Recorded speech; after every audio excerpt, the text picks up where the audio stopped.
My dad has always been the type of person that you can tell by looking at him that he has something quite special about him.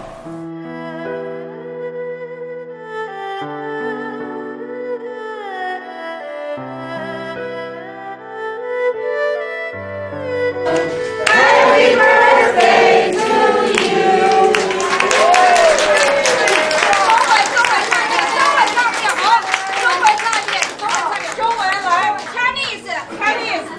祝你生日快乐，祝你生日快乐，祝你生日快乐，祝你生日快乐。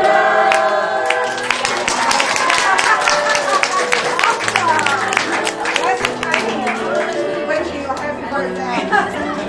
Best of everything because you deserve them today and always. Thank you. Lots of love from home. I'm the representative of all the Chinese here, Yeah. all the Chinese people. Yes, you are. Thank you so much.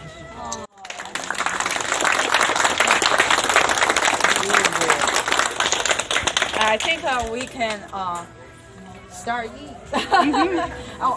You say something. You want something to say? I appreciate what. You're famous. You're the hero. Yeah, I wish my wife was still here.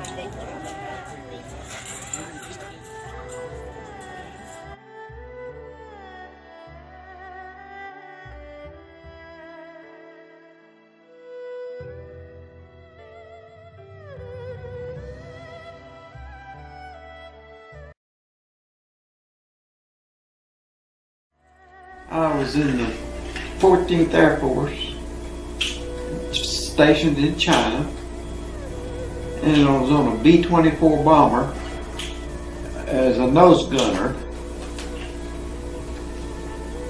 and I flew 37 missions.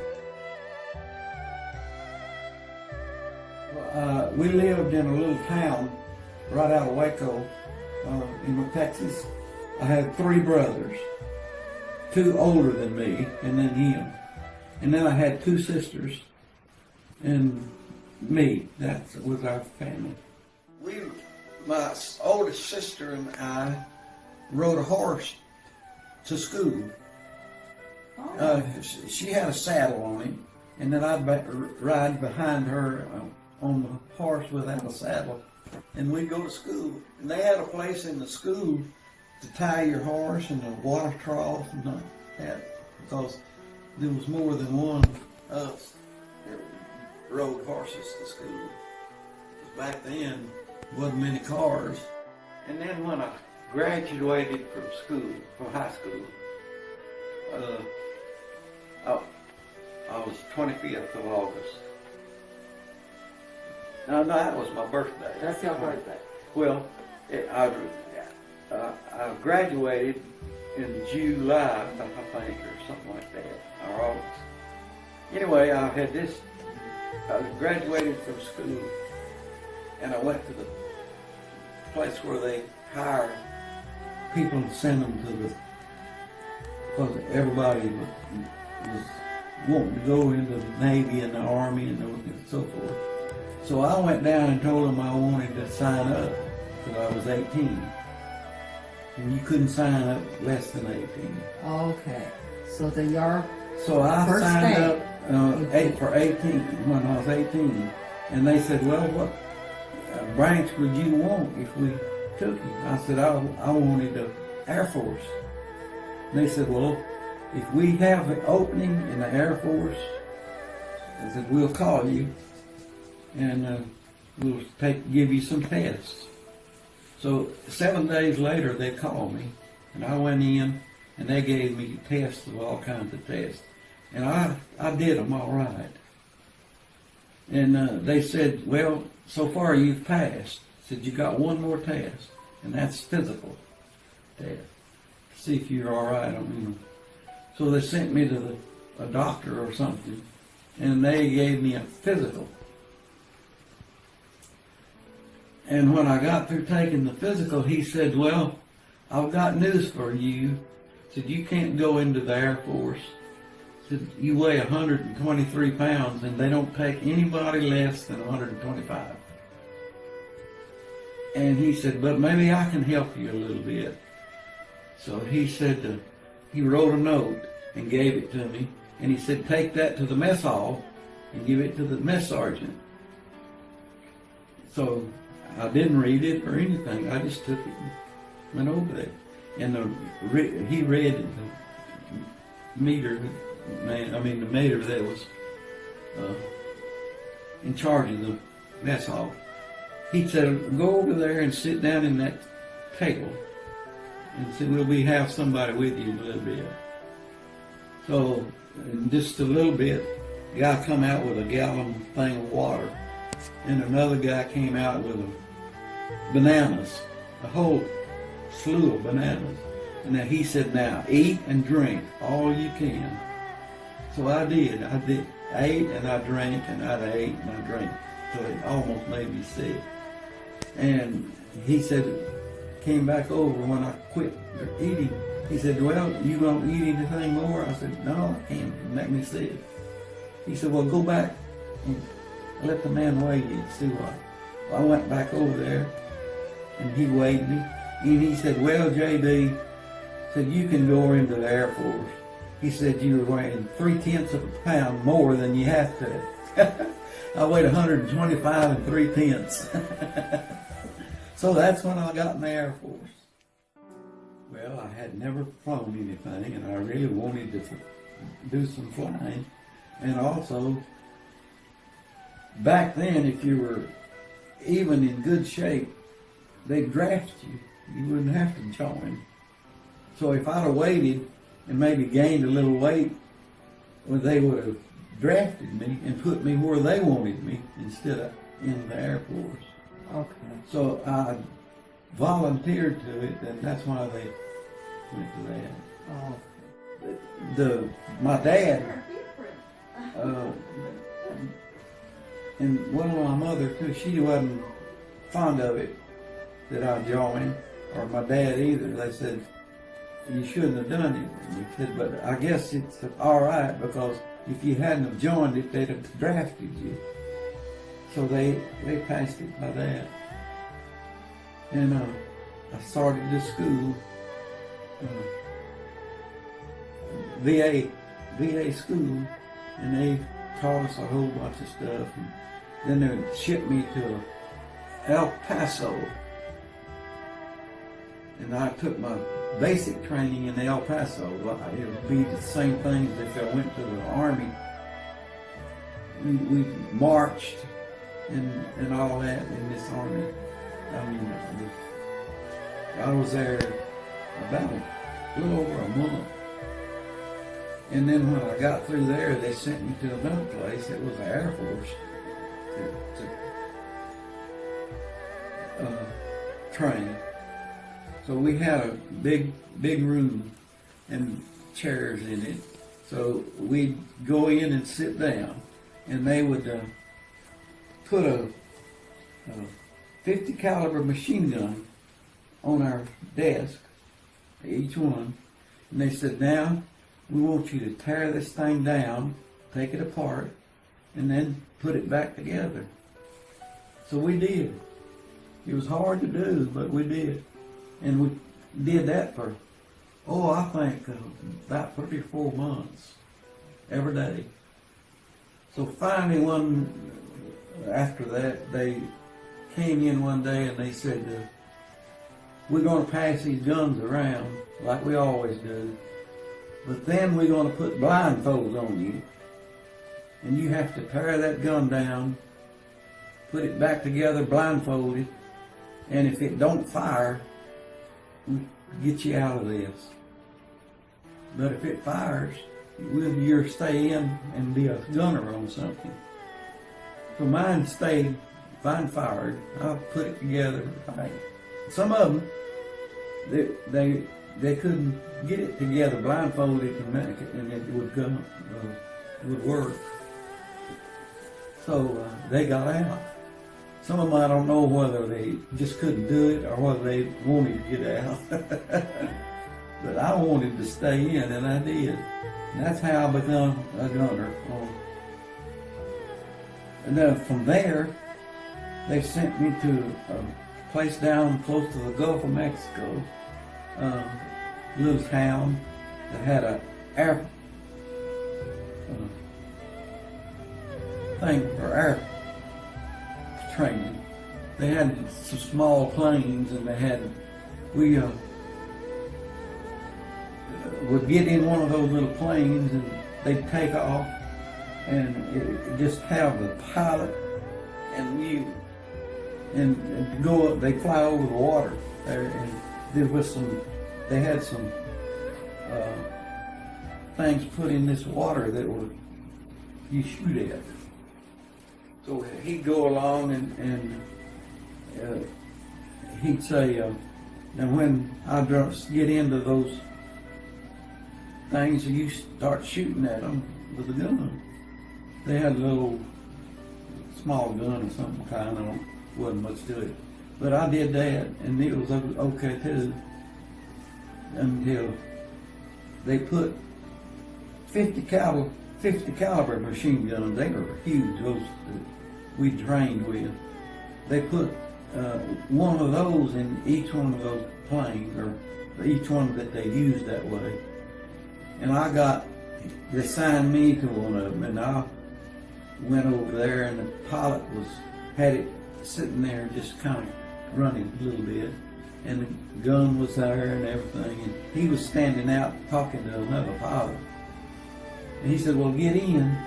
So I climbed back in and sat down, and I bumped the throttle. When I bumped the throttle, the engine really got up high, and then things started shaking, and it made him so mad. He got on it, and he said, now I'm going to give you a real ride, because you did. And he did, man. He did. We went off, and we got up over the water, you know. He said, now I'm going to switch my wings back and forth just before you're ready to fire. And said, when I do that, you bring that gun around and fasten it down, and then fire at those things in the water. So I did. We went up, and he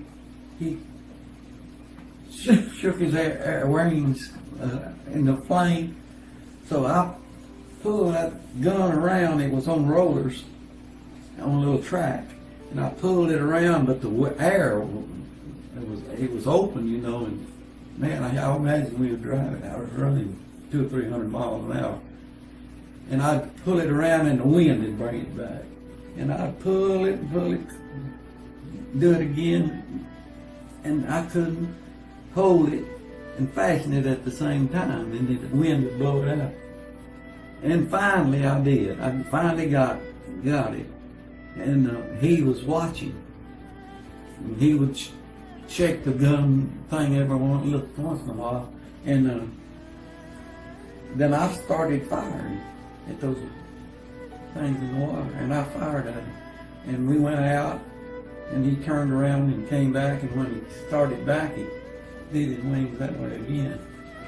And I had fired all my gun shells. Well, that didn't satisfy him either. I didn't have any more shells. I was supposed to shoot half of them. So he's gonna give me a ride.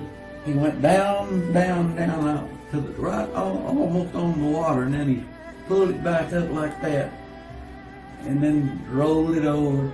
And he really gave me one ride. And when we got back to the base, crawled out of the plane, he said, well, how'd you like that? When we finished there, they sent us to a gunnery school that had big planes on it. And we trained on that thing for I don't know how long, and there were all 10 of us.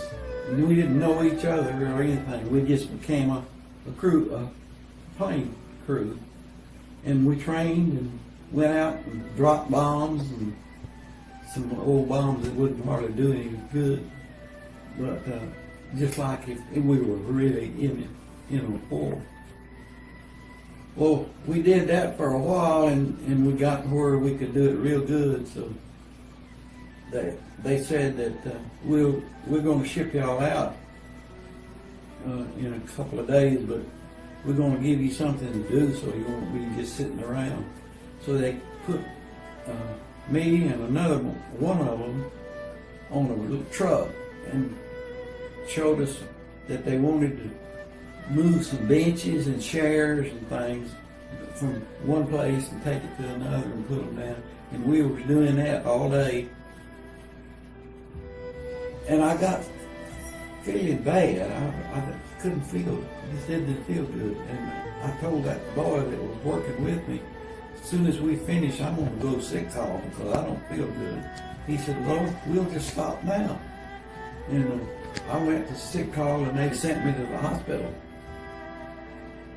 And I was in the hospital 3 days, and the co-pilot came up and said, JB, said, we got our order to move out tomorrow. And since you're in the hospital, we're going to have to replace you with somebody.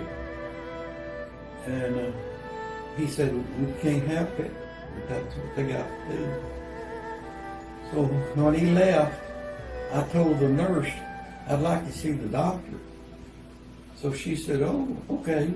So she had the doctor to come in, and I told him what happened.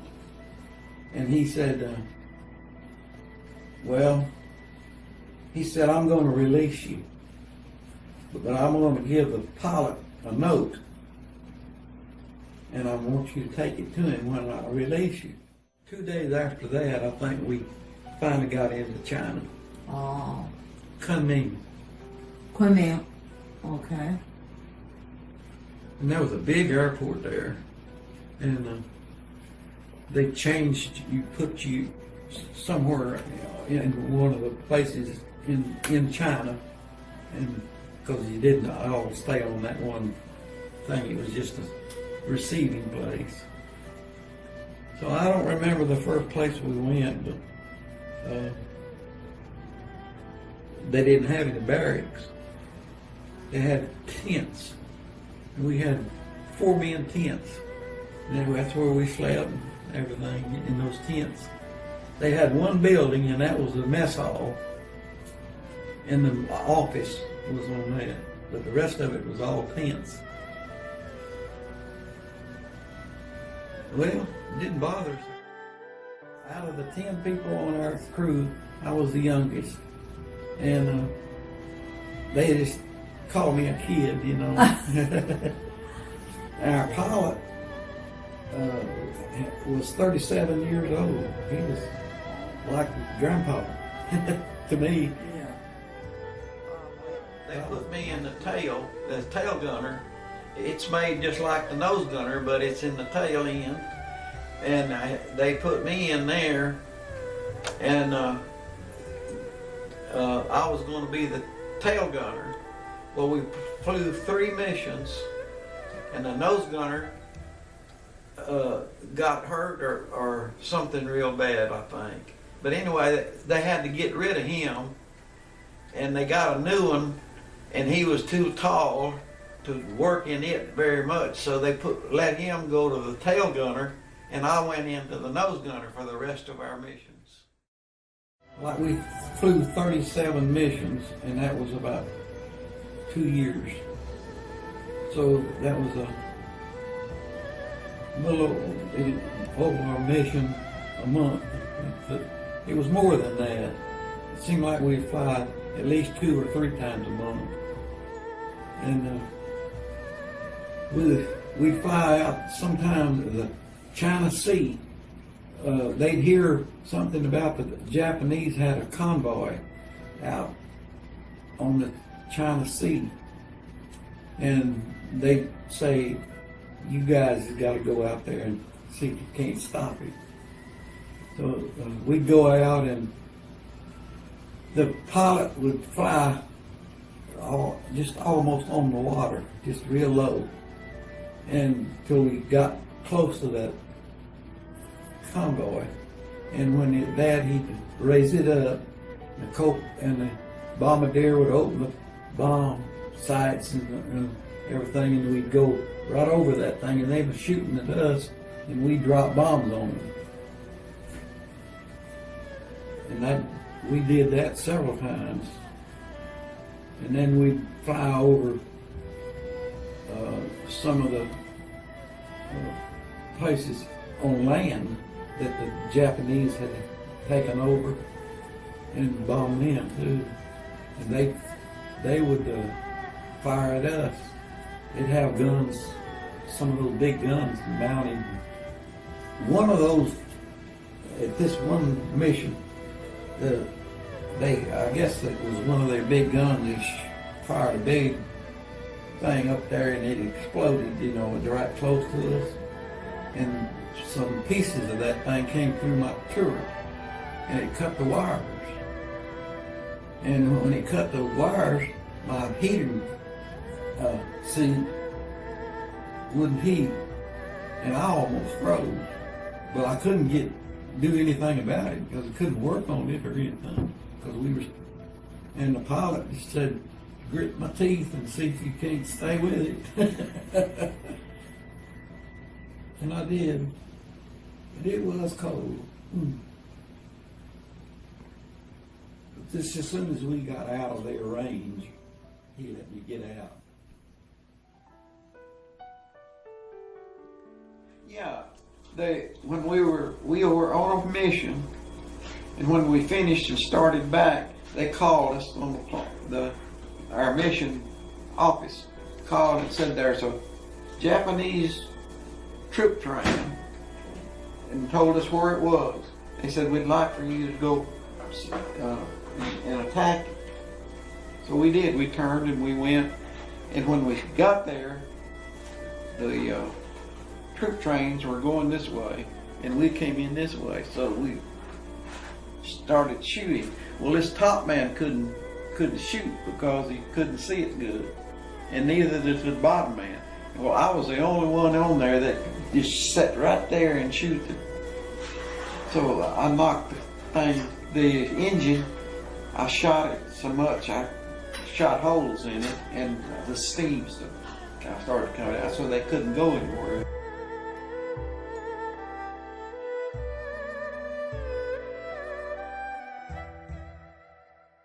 He was a colonel, and he retired because he had his time in, and he was over there quite a bit. So he got with the president. He got with the president, and he said that the Japanese are absolutely tearing us up over here, that we need some help. And so they said, okay, we'll get you some help. So they got a bunch of B-24s and so forth, and sent us over there. And it was the Flying Tigers, they called us. Flying Tigers. Flying Tigers. Yes. And we took care of the Flying Tigers. They vanished anymore. They didn't need them, So we were the 14th Air Force then, instead of the Flying Tigers.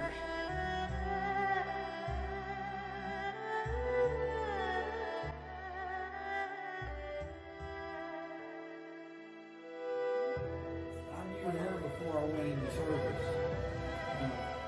She lived in the same town I lived in, and we went to the same school coming up. And one night, I was in downtown.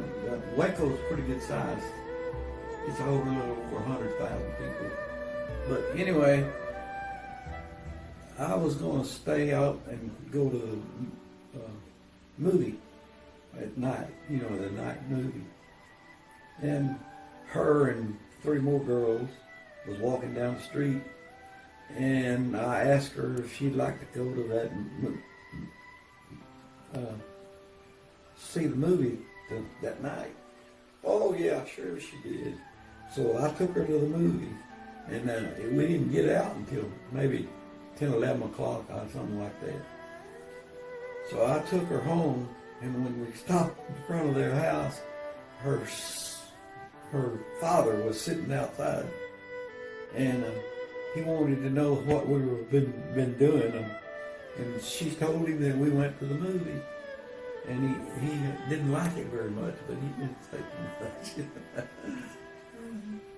And then we started going with each other quite a bit, And then when they shipped me out for training at different places, well, we'd just call on the phone. When I got overseas, she'd write me letters, and I wrote her a letter and asked her if when I come back, if I live and come back home, would you think about marrying me? And she wrote me back and said, I sure would. So we did. We got married and we came back. That was I can't remember. It was a late part of the year, like October, November.